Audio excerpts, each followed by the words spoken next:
अनेकदा असं होतं, की आपणच स्वतःचे एनिमी असतो.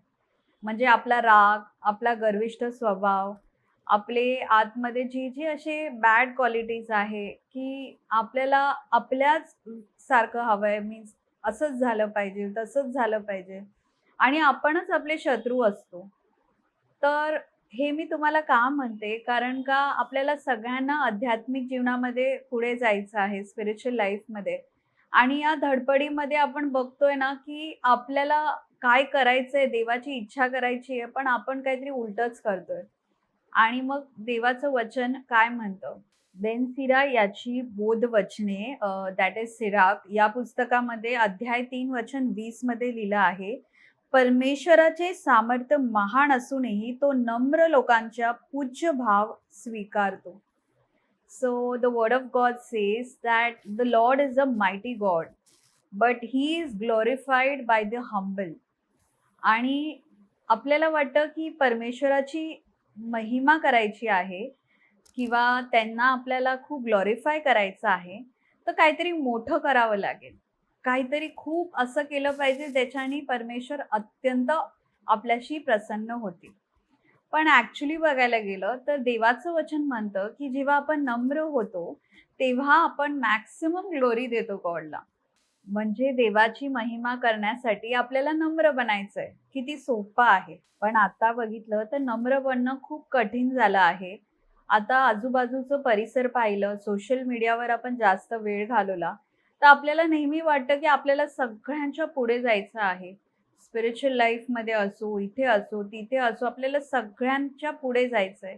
आणि आपल्याला ना असं डिस्करेज वाटत राहतं, की अरे आपल्याला हे पण येत नाही, आपल्याकडे ते पण नाहीये, आपल्याकडे हा टॅलेंट नाही, तो टॅलेंट नाही. पण परमेश्वराला हवंय, की आपण त्यांच्या वचनाद्वारे चालावं. आणि आपल्याला नम्र बनण्यासाठी काय केलं पाहिजे? जेव्हा एवढं डिफिकल्ट झालं आहे, तर याचं उत्तर मी तुम्हाला आता देणार आहे. तर जेव्हा आपण रोजरी करतो आणि रोजरीची प्रार्थना करत असतो, तेव्हा आपण मनन-चिंतन करतो वेगवेगळ्या रहस्यांवर, मिस्ट्रीजवर. तर पवित्र मरेची रोजरी जेव्हा आपण करतो, तेव्हा आपण त्याच्यावर मननचिंतन करतो आणि असे काही रहस्य आहे, मिस्ट्रीज आहे, ज्याच्यामध्ये पवित्र मरेला स्वर्गात घेऊन गेले प्रभू आणि तिला स्वर्गाची राणी बनवलं आहे. तर आपण जेव्हा याच्यावर मननचिंतन करत असतो ना, तेव्हा आपल्याला समजतं की स्वर्ग हे हे काल्पनिक नाही आहे, हे सत्य आहे. आणि आपण आपल्या माइंडला बोलतो, की जर का हे सत्य आहे, जर का पवित्र मरियेच्या जीवनामध्ये प्रभूने तिला एवढं पुरस्कार दिला, जेव्हा ती एक पूर्ण समर्पित जीवन जगली, तर ते आपल्या जीवनामध्ये पण आपल्याला पुरस्कार देतील. स्वर्गीय राज्याकडे घेऊन चालले आहेत आणि मग आपल्याला स्वर्गाची ओढ लागते. कारण जिथे आपलं धन आहे, तिथे आपलं मन आहे. कारण जिथे आपलं धन आहे, तिथे आपलं मन आहे. जर का आपल्याला स्वर्गराज्य हे खरं आहे, याच्यावर विश्वास आहे, तरच आपण आत्ताच्या या गोष्टींमध्ये ना त्याला सोडू शकतो.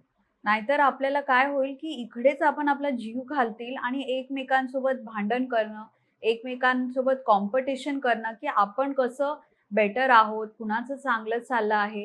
कारण आपल्याला इकडच्याच धनावर आपलं मन आहे. आपलं मन आपल्याला स्वर्गीय गोष्टींवर लावायचं आहे. ज्याच्यामुळे आपलं मन या गोष्टींवरून निघतील. मग इथे आपण नम्र होऊ शकतो आणि त्याच प्रकारे नम्र होण्यासाठी आपल्याला एक अशा व्यक्तीशी असोसिएट व्हायचंय जे खूप नम्र आहे आणि फक्त एकच व्यक्ती मला आठवण येतं अ, प्रभू येशू प्रभू येशूनंतर एकच व्यक्ती आहे जो खूप जास्त नम्र आहे.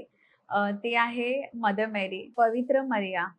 तिच्या एवढं नम्र आपण नाही बनू शकत, पण आपण तिच्या सहवासात राहिलो, तिला आपण रोजरी केली मनापासून, विश्वासाने, प्रेमाने, तर आपल्याला ती कृपा आणून देते, ज्याच्याने आपण नम्र होऊ शकतो.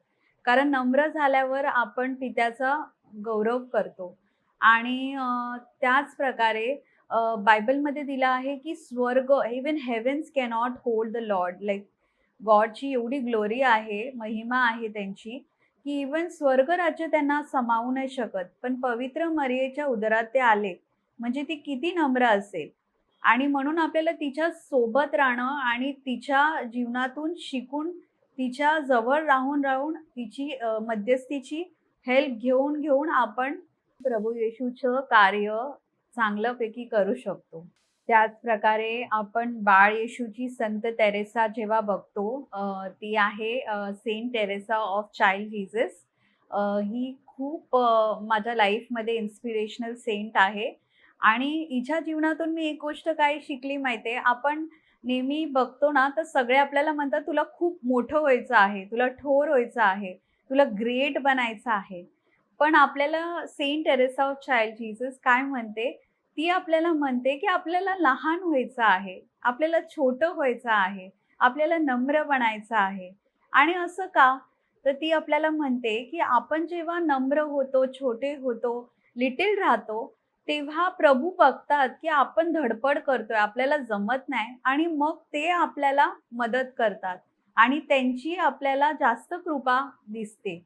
आणि जेव्हा आपण स्वतःला थोर बनायला जातो, मोठं बनायला जातो, तेव्हा आपण प्रभूला म्हणतो, "मला तुझी गरज नाहीये, मी स्वतः करू शकते."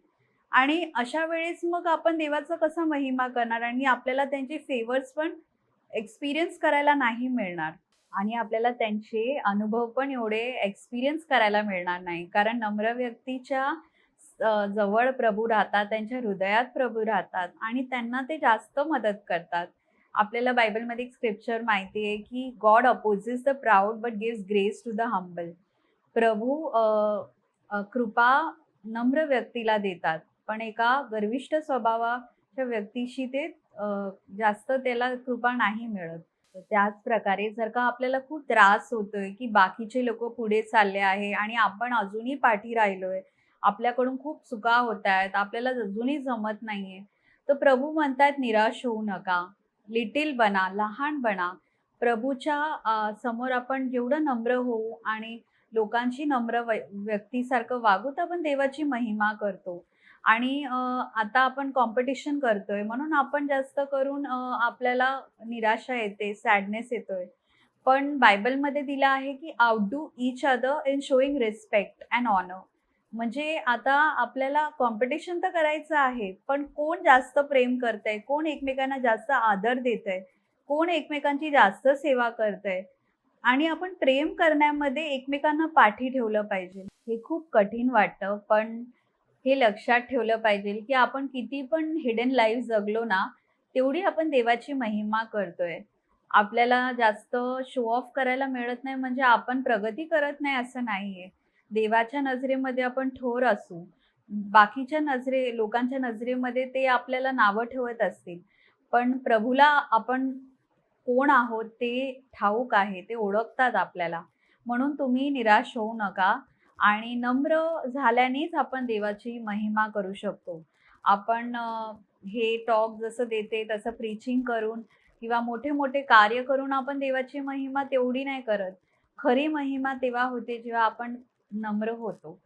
आणि त्याच्यामुळे असं नाहीये की आपण देवाचं कार्य नाही करायचंय, पण आधी आपलं हृदय हे आपल्याला योहानाचे शुभवर्तमान अध्याय 15 वचन 8 मध्ये लिहिलं आहे.